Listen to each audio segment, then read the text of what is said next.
Bom, eu combinei com a Débora de repassar com os irmãos aquilo que a gente ouviu na última conferência. E eu queria começar hoje, pelo menos passando um pouco daquilo que foi a introdução lá na conferência. E aí, nas quintas-feiras que eu vier, eu vou estar dando continuidade para os irmãos estar tendo um pouco de conhecimento daquilo que a gente recebeu lá. Vamos fazer uma oração primeiro? Pai, em nome do Senhor Jesus, nós te agradecemos por mais esse dia, por esse privilégio que nós temos, Senhor, de estar aqui reunidos na casa da nossa irmã Eneida, do nosso irmão Enéas.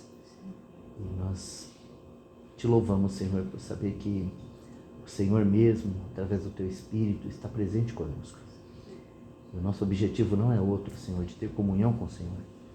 E somos gratos a Ti por esse privilégio de podermos adorar o Senhor, louvar o Seu nome, engrandecer o Senhor e termos comunhão uns com os outros. Muito obrigado, Senhor. Muito obrigado por essa noite.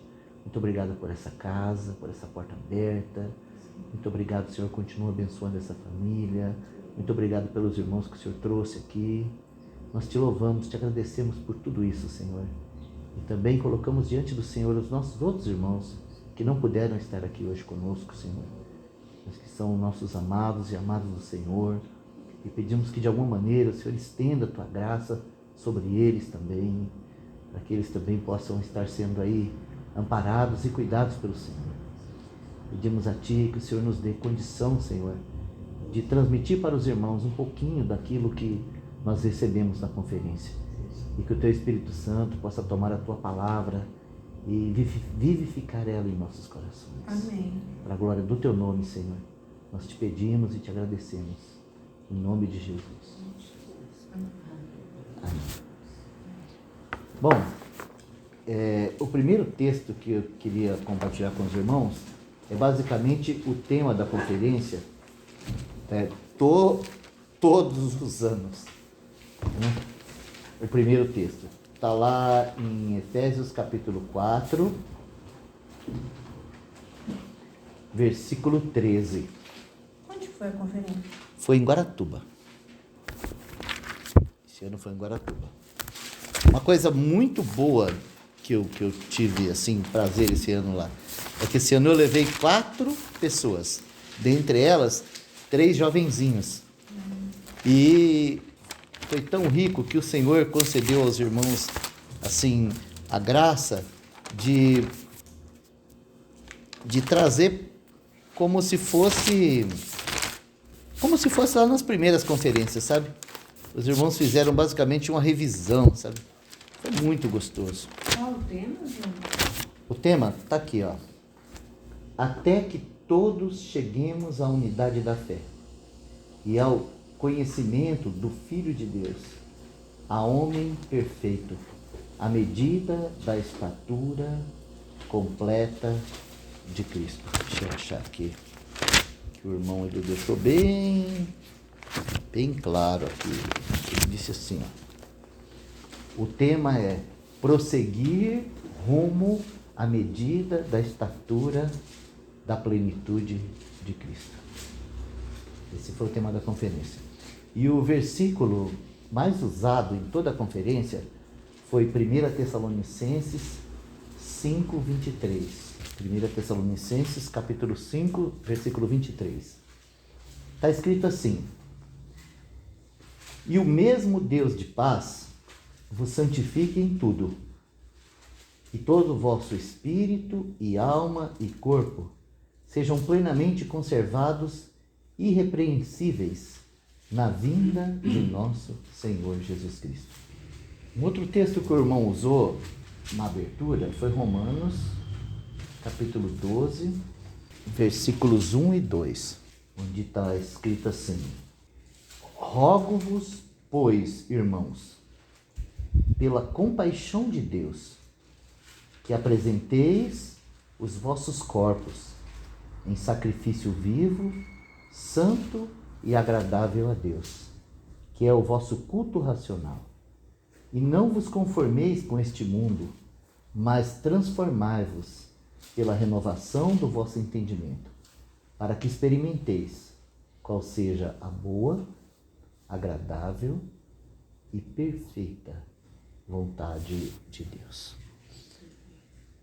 Na abertura, o irmão que fez a introdução da conferência é o irmão Cláudio Calove.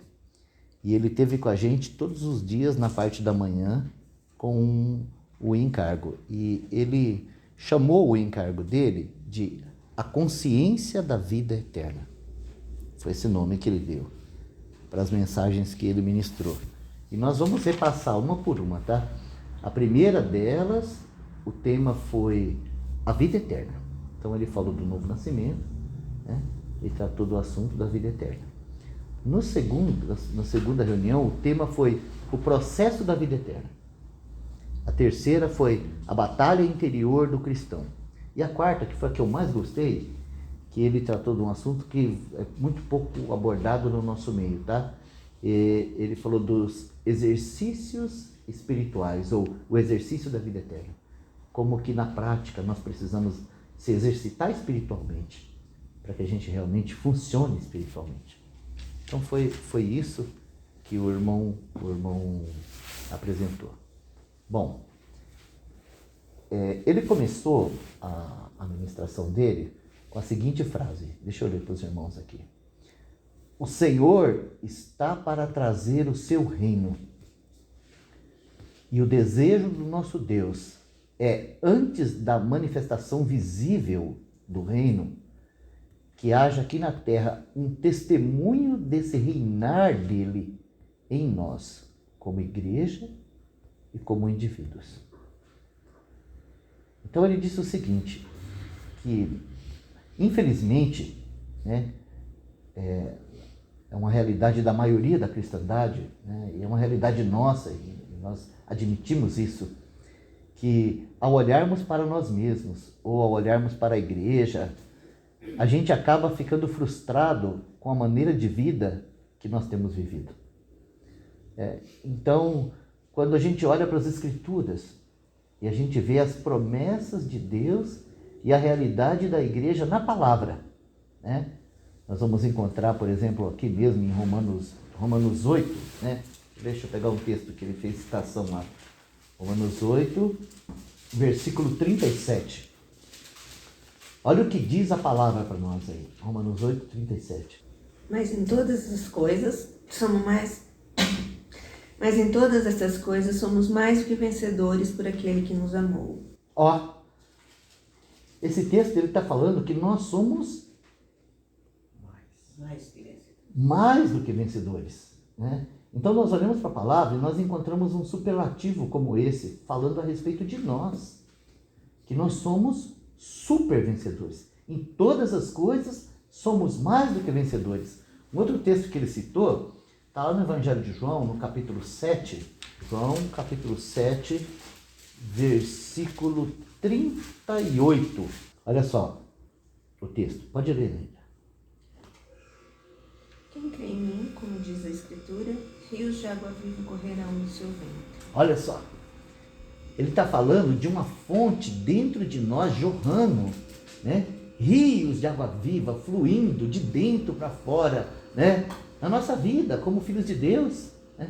Teve um outro texto que ele citou, que está lá no capítulo 10 do Evangelho de João, capítulo 10, versículo 10. O ladrão não vem senão a roubar, matar e destruir. Eu vim para que tenham vida e a tenham com abundância. Ele citou mais alguns superlativos, mas esses foram os principais, assim, que mais me chamou a atenção, tá? Em Cristo nós somos mais do que vencedores. Quem crê em mim, como diz a Escritura, rios de água viva fluirão do seu ventre, né? Eu vim para que tenham vida e vida em abundância. E aí ele disse o seguinte, né? Ao olharmos para nós mesmos, para a igreja, a gente acaba frustrado com a maneira de vida que temos vivido. Paulo fala sobre o fato de sermos mais do que vencedores. A Bíblia nos fala de uma vida vitoriosa, uma vida abundante, e para isso nos foi dado o Espírito Santo como uma fonte a jorrar dentro de nós. Existem muitos outros versículos na palavra que nos apresentam toda a provisão do alto para que a igreja seja gloriosa. E então ele fez uma pergunta, que ele falou assim, ó, essa é uma pergunta que a gente tem que fazer para nós. Ele falou assim, ó, devemos perguntar isso, se toda essa grandeza de promessas sobre a nossa vida são apenas palavras de encorajamento do nosso Senhor. Só uma palavra assim para nos encorajar. É apenas poesia para a gente se encantar com palavras bonitas a nosso respeito, como às vezes um papai, uma mamãe fala para o filhinho, filhinho, você é meu anjinho, filhinho, você é meu príncipe, filhinho, você é meu tudo, né? Vida. Será que era isso mesmo que o Senhor estava falando? Ou se todas essas promessas são realidades espirituais disponíveis para que nós realmente vivemos por elas, provemos elas, experimentemos elas, né? E foi sobre esse assunto que o irmão discorreu em toda a conferência. Como, sabe, nós precisamos de buscar essas verdades, a importância de nos aprofundarmos nessas realidades espirituais que são apresentadas, sabe? Conhecer a palavra de Deus de uma maneira pessoal e coletiva, mas de uma maneira real. A gente deixar que o Espírito Santo nos leve a experimentar essas verdades. E não apenas ter isso como teoria na nossa vida, sabe? E continuar, vamos dizer assim, vivendo uma vida cristã muito distante dessas coisas, né? Então, ele praticamente disse muito sobre isso, sobre esse conjunto da obra, sabe? O porquê que nós conhecemos tantas verdades teóricas e vivemos uma vida tão aquém dessas verdades.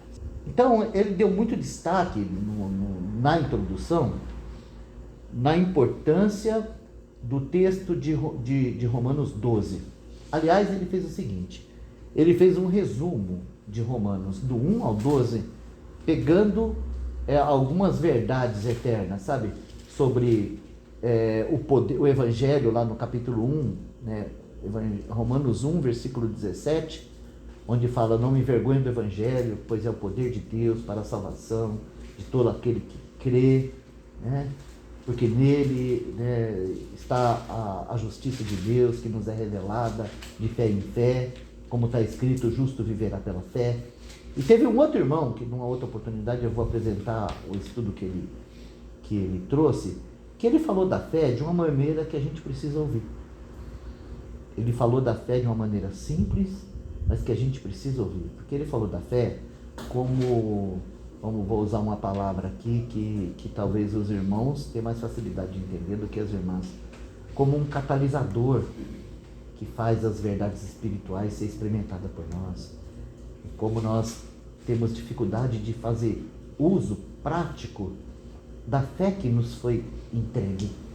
A fé do Senhor Jesus que nos foi entregue foi para que a gente tomasse essas verdades, sabe, e experimentasse elas na prática. Mas esse é um outro irmão que compartilhou lá também, que ele trabalhou mais com aspectos práticos da vida cristã. E esse irmão, ele pegou cada um desses tópicos de Romanos, sabe? Ele falou da justificação, ele falou da santificação, ele falou da glorificação, ele pegou de Romanos 1 a Romanos 8 e foi indicando pontos da palavra assim, que estão cheios dessas verdades espirituais que nós temos em Cristo. E aí, quando ele chegou no capítulo 12, aí ele gastou um pouco mais de tempo, né, no versículo 1 e no versículo 2.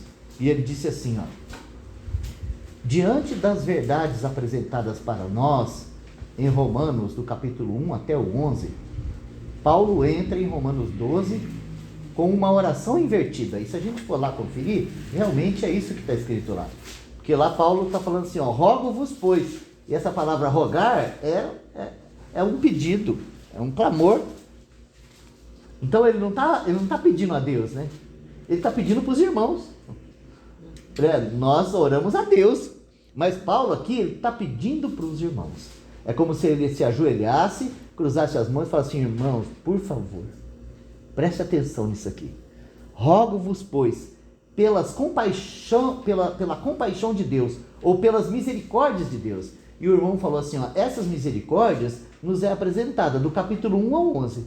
Ou seja, tudo o que Deus precisa fazer, ou tudo que foi necessário Deus nos dá para que nós fôssemos super vencedores, nos é apresentado do capítulo 1 até o 11. Tudo, literalmente tudo, não faltou nada.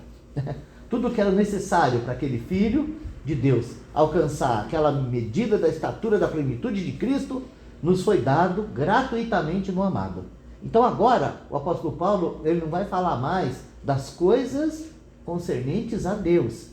Ele vai falar das coisas concernentes aos santos. Então ele fala assim, ó, rogo-vos, pois, meus irmãos, baseado nas misericórdias de Deus, que vocês tomem uma posição diante de tudo isso.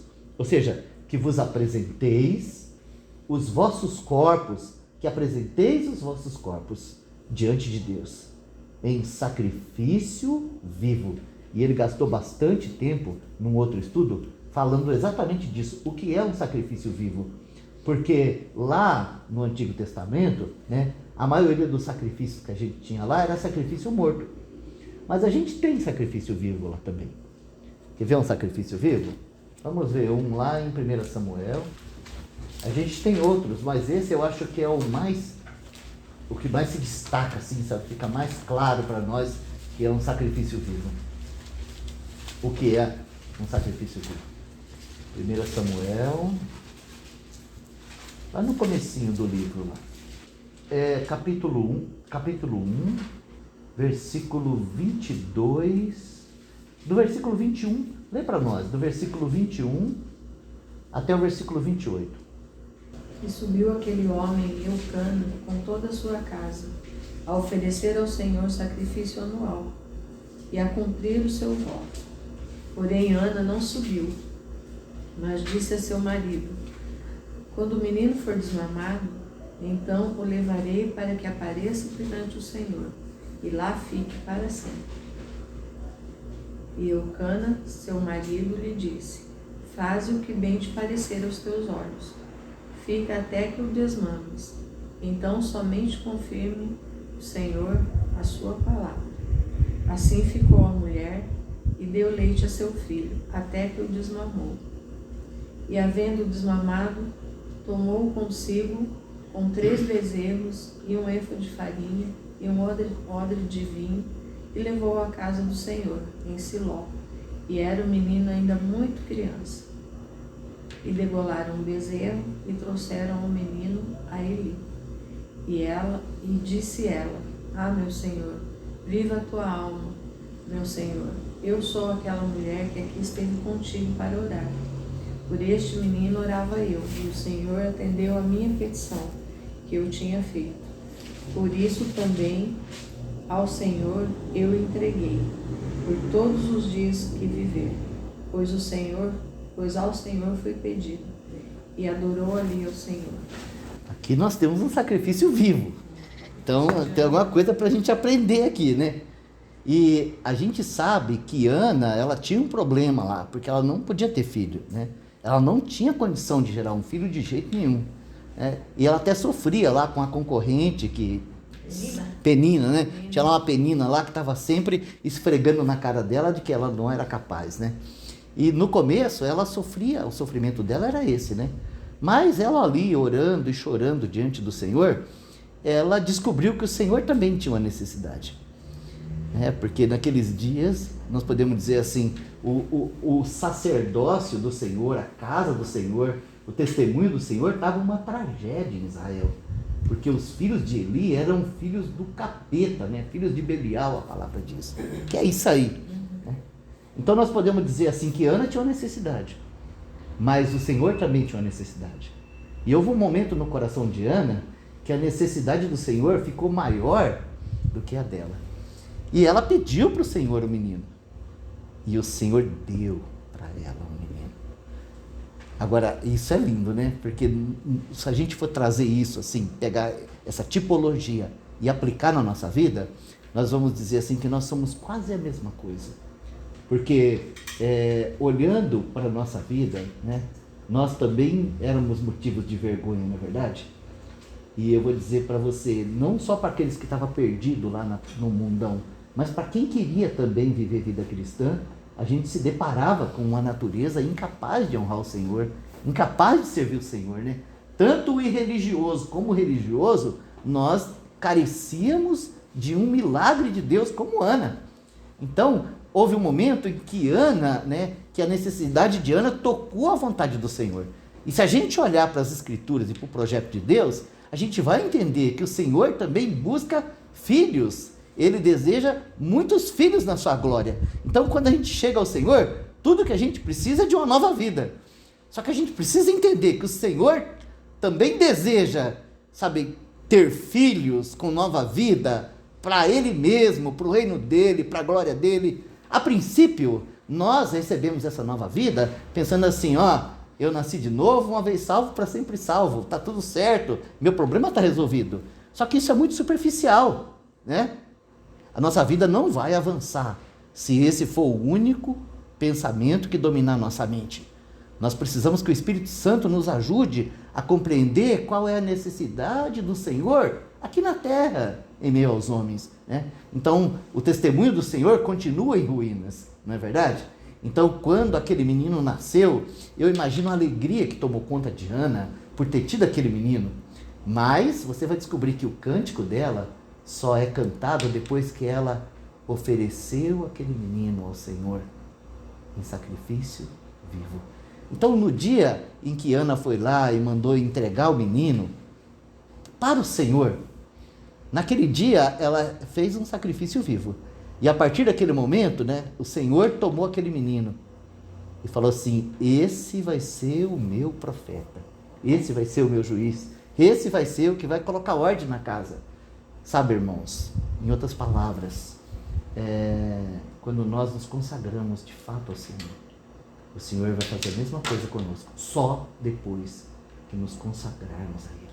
Ou seja, quando nós entendermos que essa nova vida que o Senhor nos deu, gratuitamente, não é para a gente sentar numa cadeira assim e falar assim, eu agora nasci de novo, não preciso de mais nada, mas é uma vida que nós podemos oferecê-la ao Senhor, para que o Senhor faça esse trabalho de nos fazer o testemunho dele nesses dias. Foi para isso que ele vivificou o nosso espírito.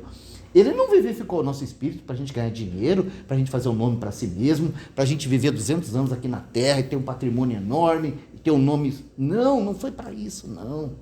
O Senhor colocou uma nova vida em nós. Ele nos gerou de novo.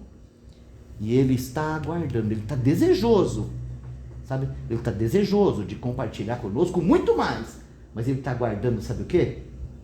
Sacrifício vivo, santo e agradável a Deus. Ou seja, Ele está desejando um culto racional. É isso aí que é o culto racional. É a nossa consagração. Nós precisamos nos consagrar ao Senhor. Individual e coletivamente, nós precisamos consagrar ao Senhor. Uma vez, logo, nas primeiras vezes que eu ouvi essa mensagem sobre crescimento, quem compartilhou conosco foi o irmão Eliseu Pablaza. E ele teve um dia que ele chamou só os obreiros, assim, colocou a gente numa salinha, pediu para tirar a filmadora, para tirar tudo e deu uma palavra. Você estava lá, Marcos? Não, acho que foi 2004 isso aí.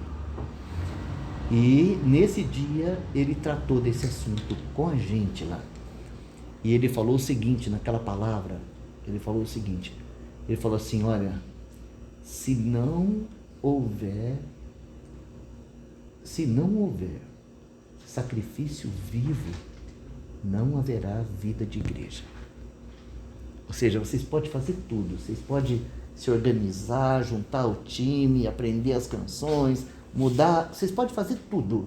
Se não houver sacrifício vivo, não haverá vida de igreja.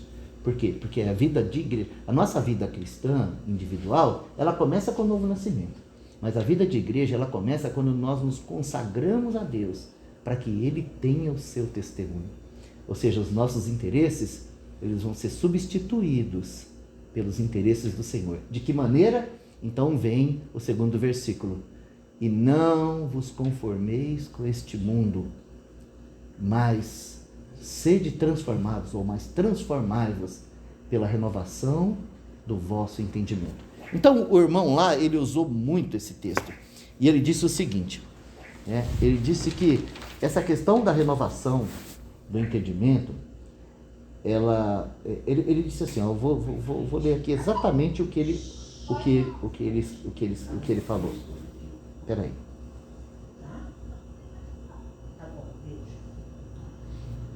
Ó, Paulo está nos chamando para que nós sejamos consagrados a Deus. Não como um ritual morto, mas em sacrifício vivo, santo e agradável. Que é o nosso culto lógico. Ele até trabalhou bastante essa palavra que está lá, que é logos mesmo, tá? Que é traduzido como lógica. É preciso uma nova mentalidade. A mente do Espírito, a mente de Cristo. Nós não poderemos experimentar essa boa e perfeita e agradável vontade de Deus sem antes experimentarmos uma renovação da mente. E aqui ele destacou uma coisa que eu não tinha parado para pensar ainda, sabe? Porque a gente sempre pensa na renovação da mente, o quê?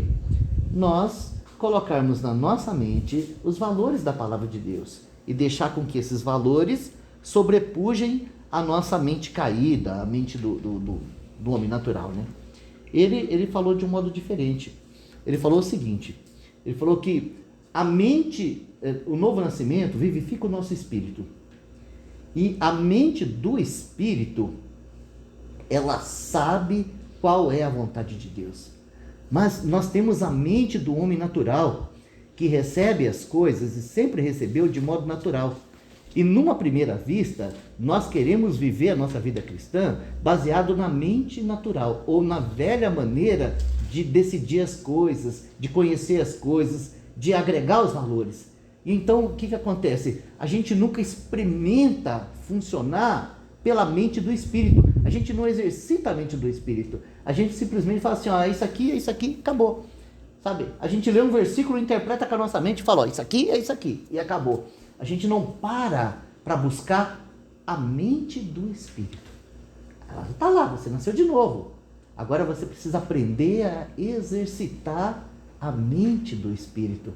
E como que isso é possível? Né? Na medida em que nós vamos nos oferecendo a Deus, que nós vamos conhecendo quem é o nosso Senhor, então Ele vai mostrando quem nós somos. E é nesse processo, sabe, esse texto, se eu não me engano, está lá em 2 Coríntios capítulo 3, no versículo 18, que fala lá de contemplar a face do Senhor como por um espelho, para que nós sejamos transformados de glória em glória na própria imagem do Senhor. Então o irmão trabalhou isso, sabe? Ele disse o seguinte, que quando nós tocamos a Cristo, seja na meditação da palavra, seja na adoração, seja numa caminhada que você está fazendo e você recebe uma iluminação para ver quem é o Senhor, esse tocar o Senhor, ele imediatamente nos ajuda a ver quem nós somos. E é por esse ângulo que nós temos que saber quem nós somos. É face a face com o Senhor. Então o Senhor nos dá graça de conhecer quem Ele é e imediatamente conhecer quem nós somos. E aí nesse momento vem a reprovação. A reprovação da nossa mente caída. Sabe, quando nós tocamos o Senhor, vem a reprovação. Se a gente não toca o Senhor, nossa mente é maravilhosa. Nós não precisamos da mente do Espírito. Nós somos racionais, está tudo aqui, ó. 1 mais 1 é igual a 2. Agora, quando nós tocamos o Senhor, então nós nos comportamos igual Pedro naquela pesca maravilhosa. Nós somos capazes de dizer assim, ó, Senhor, ausenta-te de mim, porque eu sou um pecador. É nesse momento que nós somos transformados à própria imagem do Senhor. Ou seja, há um processo de experiência cristã que precisa estar funcionando na nossa vida, de tocar a mente do Espírito, para saber realmente qual é a vontade do Senhor, quem é o Senhor, e nesse processo a gente poder reprovar o comportamento do homem natural. Reprovar, porque nós só podemos realmente andar no Espírito quando nós dizemos não para a nossa mente natural, porque é uma parte do homem natural. Então ele citou um texto que está em 1 Coríntios, capítulo 2, 1 Coríntios, capítulo 2, versículo 14. Ora, o homem natural não compreende as coisas do Espírito de Deus, porque lhe parecem loucura, e não pode entendê-las, porque elas se discernem espiritualmente. Então, o irmão disse para nós que essa palavra natural aí, ela significa almático. Ou seja, esse homem natural, esse é o homem da alma. Esse é o homem que ele funciona com a sua mente, com a sua vontade, com as suas emoções. E aí, ele deixa claro para nós aqui na palavra que o homem natural não compreende as coisas do Espírito de Deus, porque elas lhe parecem loucura. E ele não pode entendê-las, por quê? Porque as coisas espirituais, elas são discernidas pelo Espírito. Então ele continua no verso 15 dizendo assim, ó, mas o que é espiritual discerne bem tudo, e ele de ninguém é discernido. Olha só que coisa maravilhosa. Então foi para isso que o Senhor nos gerou de novo. O novo nascimento trouxe vida para nosso espírito. Antes, estávamos debaixo de outro espírito. E esse texto é bem claro lá em Efésios 2.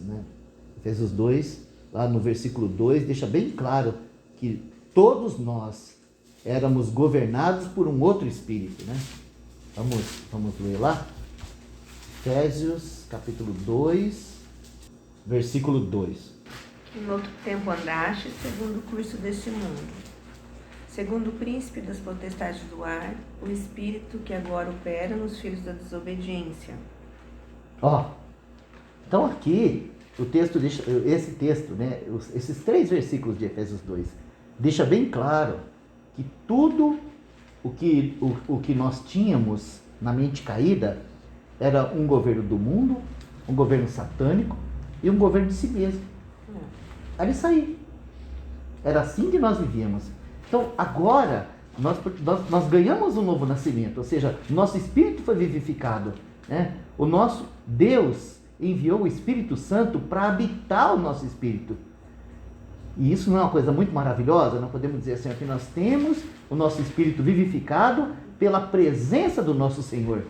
Mas isso não significa que esse ato fez assim com a nossa mente, Assim, agora a nossa mente é a mente de Cristo. Não, nós temos um homem natural que precisa ser reconhecido e vencido. Agora, a vitória sobre esse homem natural, ela é muito simples. Sabe? Nós só precisamos realmente reconhecer diante do Senhor o que é a mente natural, para que o próprio Espírito Santo traga para a nossa vida a mente do Espírito. Agora, enquanto a gente estiver ocupado com a mente natural, satisfeito em viver pela mente natural, a gente, tendo a vida do Senhor, a gente tem lapsos de espiritualidade. Porque a gente vive assim, na carne, no Espírito, na carne, no Espírito, no Espírito, na carne, no Espírito. Então, quando chega a hora de tomar as decisões, eu vou pensar primeiro no meu patrimônio, na minha saúde, na minha força, naquilo que é meu. Isso é mente do Espírito? Não, isso é o homem natural. E normalmente ele vai na frente. Então, se a cruz não estiver operando em nós, a gente basicamente vai, aí em momentos importantes da nossa vida cristã, a gente vai ter ações de mente, de carne, e isso não gera vida, não gera testemunho, não gera crescimento. Então, falando disso, o irmão disse assim, antes estávamos debaixo de outro espírito, nós andávamos nisso, mas o novo nascimento trouxe a presença do Espírito Santo para conhecermos as coisas de Deus por meio de novas faculdades. E foi essa parte interessante, sabe? Quando no decorrer dos estudos, nós estudamos sobre essas novas faculdades espirituais, sabe? O uso da consciência, do Espírito, o uso, sabe, da intuição do Espírito, o uso da comunhão no Espírito, para vivermos. Parece uma coisa tão simples, Mas, infelizmente, a gente não se aplica a estudar essas coisas. A gente só ouve falar assim, você tem que andar no Espírito, você tem que funcionar no Espírito, mas é difícil, você ir lá explicar o que realmente significa isso no viver diário do cristão.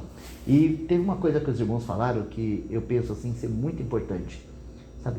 é que se nós não aprendermos a nos exercitarmos espiritualmente, ou se nós não estivermos nos exercitando espiritualmente. E aqui, sabe, tem algumas armadilhas, porque nós caímos no automático numa vida devocional, caímos no automático, entendeu? A gente acha que exercitar no espírito é levantar de manhã, orar um Pai Nosso, né, ler um salmo e correr para o trabalho. E a gente entende que está vivendo a vida cristã normal, né? E aí a gente encontra um local para se reunir, onde os irmãos fazem tudo e a gente só assiste, e a gente acha que está se exercitando espiritualmente. E aí a gente vai deixando de se exercitar espiritualmente. Agora, trazendo isso para a nossa vida física, o que acontece com o nosso corpo quando a gente deixa de se exercitar? O que acontece com o nosso corpo? Atrofia, né? Aí para de funcionar, não para de funcionar? Então você continua tendo perna, mas não funciona. Você continua tendo braços, mas não funciona. Você continua tendo um sistema digestivo que parou, porque você resolveu colocar uma sonda lá e se alimenta, não mastiga mais, não tem, parou, vai parando. Então ele falou muito sobre isso, sabe? Dos filhos de Deus, bebezinho, que nunca foram exercitados espiritualmente, ou que de alguma maneira deixou de lado essa questão de exercício espiritual e começou a viver baseado nas funções da mente, da vontade, da emoção, né? Como os irmãos, mesmo os irmãos Gálatas, era tudo nascido de novo. Mas Paulo vai falar assim, ó, tendo começado pelo Espírito, agora vocês querem terminar na carne? Ou seja, se os irmãos passaram por isso, se os irmãos de Corinto passaram por isso, né? Quem somos nós para dizer que nós não podemos cair na mesma armadilha? Então, o que é importante aqui? Sabe, conhecer essas faculdades espirituais e exercitá-las. Sabe, buscar do Senhor um caminho para, em realidade, se exercitar espiritualmente. Se não conhecêssemos as faculdades espirituais, de modo algum poderíamos funcionar. Aí ele disse o seguinte: achava que o novo nascimento resolveria todo o problema, mas descobrimos que, apesar de nascido de novo, podemos não fazer uso dessa nova vida e vivermos uma vida cristã na carne, muito aquém daquilo para que fomos chamados. O crente carnal, ele vive assim, pois não precisamos mais fazer uso da velha natureza para vivermos a nossa nova vida. Consciência da vida eterna foi o tema proposto pelo irmão, e foi essa palavra introdutória que ele trouxe.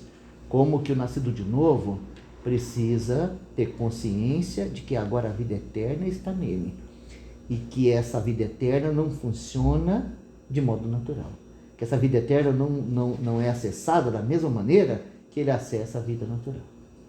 Então nós passamos aí 4 dias estudando sobre isso, foi muito bom, e se o Senhor assim permitir, eu quero estar compartilhando com os irmãos sobre esse assunto nas próximas reuniões. O outro irmão, o irmão José, deixa eu achar o nome dele aqui, que eu não conhecia ele, José Gustavo, ele ficou mais, né, ele fixou mais o pensamento dele no texto de 1 Tessalonicenses 5:23, que nós lemos aqui, né? E ele deu ênfase em algumas coisas na introdução, que o irmão Cláudio também falou, mas o que eu achei assim, muito, muito top mesmo, que ele trouxe, é que ele começa falando de um texto que está lá em Atos, capítulo 17, do discurso de Paulo em Atenas, e lá, né, se eu não me engano, puxa, faltou na minha mente aqui o texto, deixa eu achar aqui que é mais fácil. Atos capítulo 17, versículo 24. Atos 17, 24, Paulo fala, dentre outras coisas, ele vai dizer o seguinte: o Deus que fez o mundo e tudo que nele há, sendo o Senhor de tudo, não habita em templos feitos por mãos de homens. Então ele tratou desse assunto, né, e procurou fazer o plano de estudo dele baseado nessa revelação de que Deus, ele nos criou com esse propósito de edificar para ele um templo santo. Ele usou essa figura do templo em todo o templo. E falando de nós como templos do Espírito Santo, ele trouxe aspectos práticos disso na nossa vida cristã. E ele disse o seguinte: seu plano é perfeito e ele vai levar até o final. O Senhor vai nos revelando o propósito de Deus a nós. E o Espírito Santo que está em nós vai implementar essa obra perfeita de Cristo em nós. O Espírito Santo vai, em primeiro lugar, nos dar de conhecer quem é Jesus. E através desse conhecimento, ele vai nos moldando, nos transformando, para que essa obra se torne perfeita, para que sejamos verdadeiramente templo santo do Senhor. E aí ele colocou assim, não é uma obra intelectual, mas uma obra no Espírito. E o papel da fé é que vai trazer a vontade de Deus para dentro da minha e da sua mente e promoverá em minha alma uma nova mente, uma nova vontade, uma nova emoção. E esse irmão, ele estudou mesmo sobre o progresso do trabalhar do Espírito, né, na regeneração, nas faculdades da nossa alma, até atingir o nosso corpo. E ele usou bastante Romanos 8, na verdade todo o estudo dele foi baseado em Romanos 8. E nesse primeiro dia, ele pegou bastante as palavras filhos de Romanos 8. Deixa eu pegar elas aqui, só para os irmãos terem conhecimento da causa. Eu até deixei anotado aqui na minha Bíblia. Romanos 8:17, está escrito assim: se nós somos filhos, somos logo herdeiros também, verdadeiramente herdeiros de Deus e co-herdeiros de Cristo. Essa palavra filhos aqui, ele deu ênfase nisso, tá? No verso 16 também está: o Espírito testifica com o nosso Espírito que somos filhos de Deus. Nos dois textos, a palavra filhos é teknon.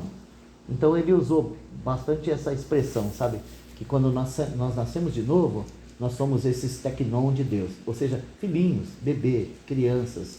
E esse processo de transformação do Senhor em nós tem a finalidade de nos levar a ruios tesian, que é o texto que está no versículo 23, onde está escrito assim, e não só ela, mas nós mesmos, que temos as primícias do Espírito, também gememos em nós mesmos, esperando a adoção, a saber, a redenção do nosso corpo.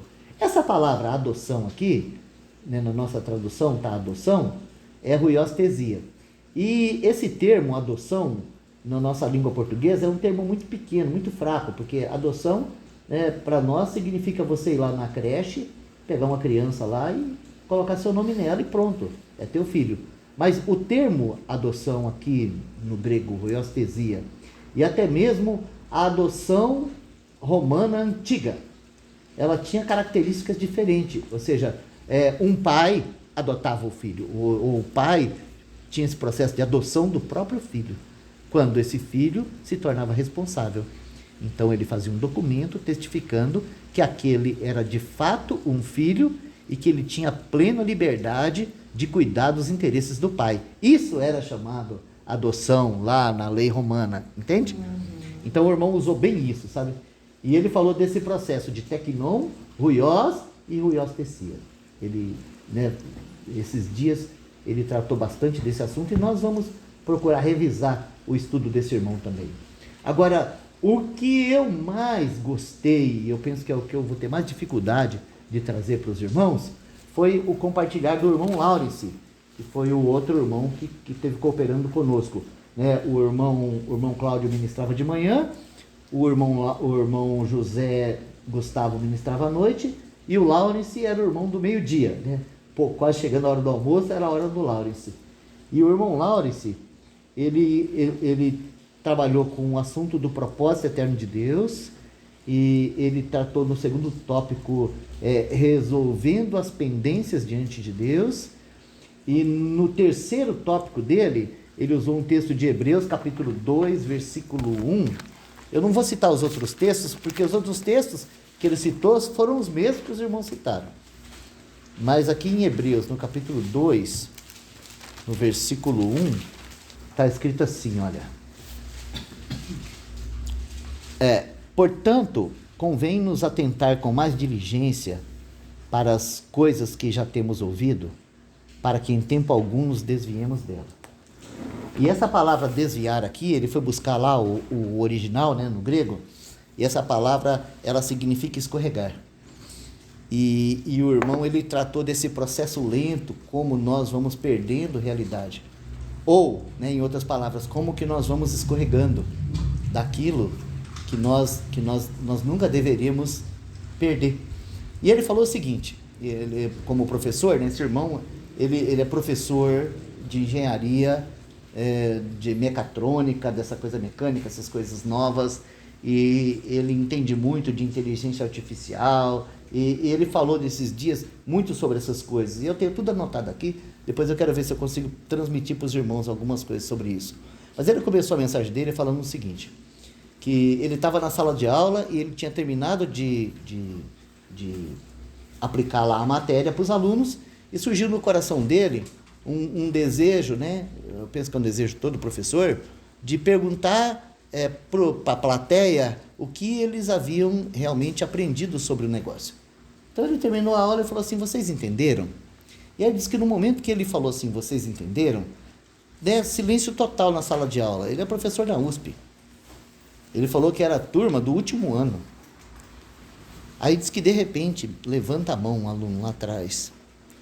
E, né, todo mundo em silêncio, ele deixa o aluno fazer a pergunta. E o aluno pegou e falou assim, professor, eu não entendi absolutamente nada.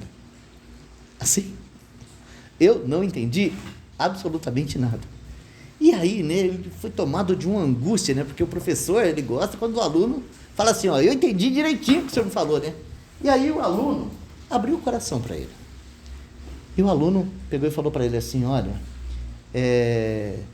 eu queria que o senhor me ensinasse a estudar. O senhor me ensina a estudar? Aí ele pegou e falou assim, como assim?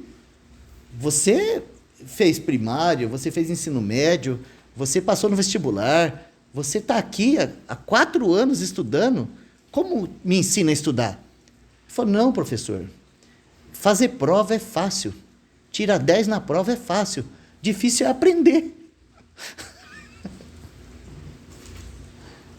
Difícil é aprender. Então a gente fica estudando, pega lá a apostila proposta, estuda, memoriza, vai lá, faz a prova. Toma 10 na prova. No outro dia, não sabe absolutamente nada daquilo que aprendeu. E o irmão, ele usou muito isso, sabe, para nos exortar. Como nós temos feito isso com as coisas do Senhor. Tentado, sabe, avançar na carreira cristã com essa mente que não aprende. Ela decora, mas ela não aprende. Porque o aprendizado espiritual, ele demanda exercícios espirituais. Tudo o que Deus falou é acessível e prático pelo Espírito, pela vida de Cristo que nos foi dada. Nós precisamos, sabe, nos exercitar nesses aspectos e aprender a responder ao Senhor naquelas coisas pequeninas que Ele está nos ensinando de modo espiritual. De modo espiritual. Para quê? Para que aquilo se torne a nossa experiência, o nosso aprendizado de fato. Aquilo que é aprendizado no Espírito, a gente jamais vai perder. Mas quando a gente entra nessa vida cristã automática, nesse modo mental de fazer as coisas, a gente vai se perdendo. E aí, o irmão, ele gastou bastante tempo falando sobre a batalha espiritual. Mas antes ele fez uma piadinha, muito engraçadinha, sabe? Ele falou do moço que ganhou a Ferrari. Só que ele não sabia o que fazer com a Ferrari. Entendeu? Ele não sabia nem como abrir a Ferrari. Então, Quando ele queria mostrar a Ferrari dele, ele empurrava a Ferrari até na praça, para o pessoal ver que ele tinha uma Ferrari. Depois que ia todo mundo embora, ele dava um jeito de empurrar a Ferrari dele de volta para casa, porque ele não sabia como funcionar. E ele disse o seguinte, que basicamente é o que a gente tem feito com a vida cristã que nós recebemos no Espírito, com a salvação, com a vida de Deus que nos foi dada. Então, se nós não tivermos assim aquela humildade, sabe, de buscar realmente conhecer o que é que nós temos recebido, aprender do Senhor os valores da vida espiritual e praticar, nós vamos também nos desviar das verdades ouvidas, ou seja, nós vamos escorregar. E esse é um escorregar tão sutil que não é de uma vez, né? Às vezes a gente tem uma notícia, né? Olha, aquele irmão está fazendo isso, está fazendo aquilo. Não começou ali a cair. A queda começou nas reuniões, na caminhada, no andar, porque não estava ali funcionando espiritualmente. Então, perdeu-se o interesse interior pelo cultivo da oração, pelo cultivo da adoração, pelo cultivo da revelação da palavra, pelo cultivo do compartilhar, do experimentar o Senhor, repartir o Senhor, porque a vida cristã é assim. A gente às vezes recebe uma pequena porção numa meditação, uma pequenina porção, ou ouvindo uma mensagem, uma conferência, a gente recebe uma pequenina porção. Agora, aquela pequenina porção, quando a gente exercita ela aumenta. Então, você aplica na sua vida prática, você ganha um testemunho, você reparte com outros irmãos, aí você tem um conhecimento de fato daquilo, e dessa maneira a gente vai crescendo até atingir a estatura da plenitude de Cristo. E é isso que o Senhor quer, que juntos a gente possa se exercitar e crescer junto. Para quê? Para que haja aqui, agora, hoje, um testemunho do reino de Deus nas nossas vidas, né? Já pensou?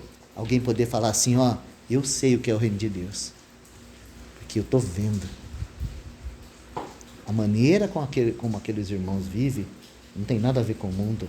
Isso de fato é o reino de Deus. Então o irmão, ele basicamente compartilhou sobre esse assunto, e esse Laurence, tá? Ele tratou de como Satanás nos ataca, para que esse propósito não seja alcançado aqui. Sabe, ele não pode impedir a nossa entrada na vida eterna, de jeito nenhum. Nós recebemos o Senhor disse assim, ó, quem crê em mim tem a vida eterna. Mas qual que é a função do ataque dele? Por que ele nos esmaga com informação, com afazeres, com coisas, com vaidade da vida, com frustrações e tantas coisas? Por que ele faz isso? Para que não haja aqui, agora, um testemunho genuíno do reino de Deus. Bom, isso foi o que eu recebi lá nesses dias, né? Essa foi a introdução dos irmãos, eu procurei passar a introdução para vocês, e aí no decorrer das minhas vindas a Arapongas, nós vamos estar retomando esse assunto. Amém? Vamos orar? Ó Senhor, nós te damos graças por esse tesouro que o Senhor depositou no corpo de Cristo.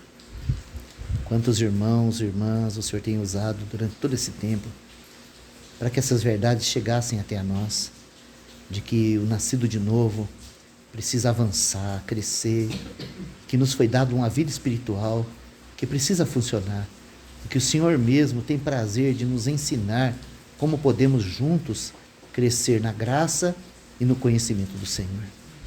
Por misericórdia, Senhor, nos ajuda não só a receber essas exortações, mas nos ajuda, Senhor, nos dá um coração ensinável para que nós possamos aprender essas verdades e aplicá-las em nossas vidas, para que o Senhor tenha esse testemunho em nós e entre nós. Isso nós te pedimos, Senhor, e te agradecemos. Em nome de Jesus. Amém.